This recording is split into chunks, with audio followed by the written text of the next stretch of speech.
ទី1ដាក់ចំការមកខ្ញុំហើយដល់អាទី2ហ្នឹងគឺដាក់ខាងចំការបងប្រុសដែលគាត់ធ្វើ resort នៅខាងកំពង់ឆ្នាំងនេះបងប្អូនឃើញទេបងប្អូនអានេះយើងបានដាក់ដល់ទីតាំងវាហើយដែលទីតាំងវាយើងបានដាក់មកដល់ហើយឃើញទេបន្តិចទៀតយើងដាក់ចូលក្នុងទឹកហើយពេលនោះទឹកចេញហើយព្រោះវីដេអូការចេញមុនណាការចេញមុនមានអ្នកវិភាគច្រើនបងប្អូនគ្នាយើងវិភាគចេះវិភាគលេងសើចណានេះមានអ្នកខ្លះក៏ខមមិនថាប្រយ័ត្នអ្នកចិត្តខាងយើងយកទៅផុសថាអញ្ចេះថាអញ្ចោះណាតាមពិតតែអានេះសម្រាប់មកផឹកតាយើងយកទឹកទៅលើភ្នំហើយអ្នកខ្លះគេថាប្រយ័ត្នអ្នកចិត្តខាងយើងថាអីអានឹងមីស៊ីលស្អីនេះអូខេឥឡូវនេះវាគឺជាគ្រឿងទី2បងប្អូននេះគ្រឿងទី2នេះអាហ្នឹងគ្រឿងទី2ទី1ដាក់ចំការមកខ្ញុំហើយដល់អាទី2ហ្នឹងគឺដាក់ខាងចំការបងប្រុសដែលគាត់ធ្វើ resort នៅខាងកំពង់ឆ្នាំងនេះបងប្អូនឃើញទេបន្តិចទៀតបើយើងដាក់ទឹកបញ្ចេញមកអានេះពេលដែលយើងដាក់ចូលទៅក្នុងទឹកហើយយើងតសយោពីនឹងទៅប្រហែលជាចូលជិត700ម៉ែត្រពីនឹងទៅជិត700ម៉ែត្រពីទឹកពីនឹងទៅឃើញជិត700ម៉ែត្រហើយទឹកបាញ់កម្ពស់ឡើងប្រហែលជាចូលអាចនឹង10ម៉ែត្រ8ម៉ែត្រទៅ10ម៉ែត្រនេះឥឡូវគាត់ដាក់សិនសារលបងគាត់ដាក់សិនឥឡូវមិនងាយស្រួលទេបងប្អូនឃើញហ្នឹងហើយហើយអានោះយើងមានកន្លែងទប់កុំឲ្យសម្រាមកុំឲ្យអីចូលអញ្ចឹងណាមកកន្លែងកុំឲ្យសម្រាមកុំឲ្យអីចូលយើងមានកន្លែងទប់កន្លែងអីទាំងអស់តែឥឡូវយើងមកមើលទឹកនេះទឹកហ្នឹងរៀបថ្មអញ្ចឹងទេឃើញទឹកធម្មតាអញ្ចឹងទេហើយយើងដាក់កន្លែងនេះអត់មានកន្លែងបងប្អូនគាត់ទេសចរគាត់លេងអត់ទេគឺកន្លែងព្រៃអញ្ចឹងបងប្អូនហើយកន្លែងទេសចរគេលេងនៅខាងលើហើយយើងដាក់ខាងនេះយើងដាក់ពីនេះទៅអញ្ចឹងទឹកនេះហូរគឺវាមានប្រយោជន៍ច្រើនបងប្អូនទឹកនេះមានប្រយោជន៍ច្រើនដូច្នេះយើងអត់ខាតអត់ហូរចោលណាយើងអាចទាញអ្វីដែលគឺថាអ្វីដែ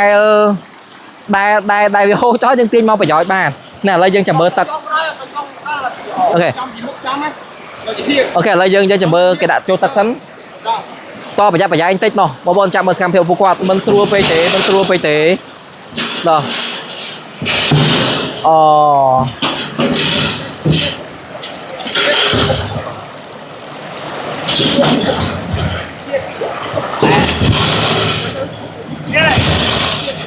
អានេះវាចូលអោនេះផែនម៉ែត្រហើយជិត4ម៉ែត្រហ៎អូខេបងប្អូនចាអូអានេះដូចមែនតើដល់ពេលមានកតុយមានអីដូចស្តៀងមែនតើអញ្ចឹងបានគេខមមិនព្រាតអូតាចិត្តបានហើយយើងចិត្តបានហើយ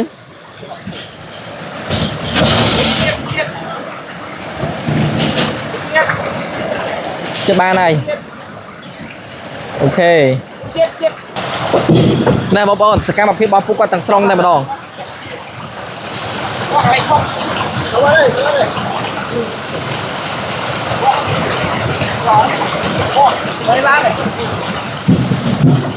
អូដល់ហើយ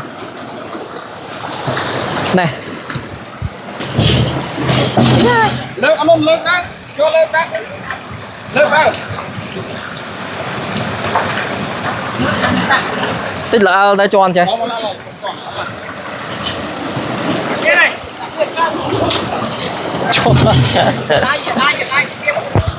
អានេះដៃបែកបងទៅដៃបែកបងនេះ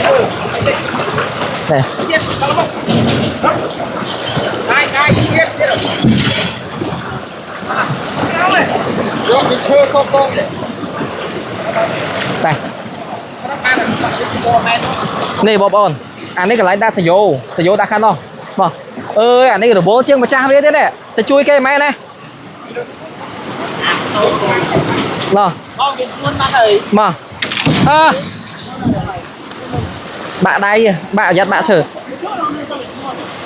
ណែឥឡូវដោយសារតែបងប្អូនដោយសារតែវីដេអូវែងពេកខ្ញុំចាប់ប៉ុណ្្នឹងសិនបន្តមកទៀតខ្ញុំនឹងចាប់កន្លែងគេដាក់សយោប្រហែលជា700ម៉ែត្រពីភ្នំនឹងទៅដល់កន្លែងចំការរបស់យើងឥឡូវមានប៉ុណ្្នឹងសោះបងប្អូនអរគុណច្រើន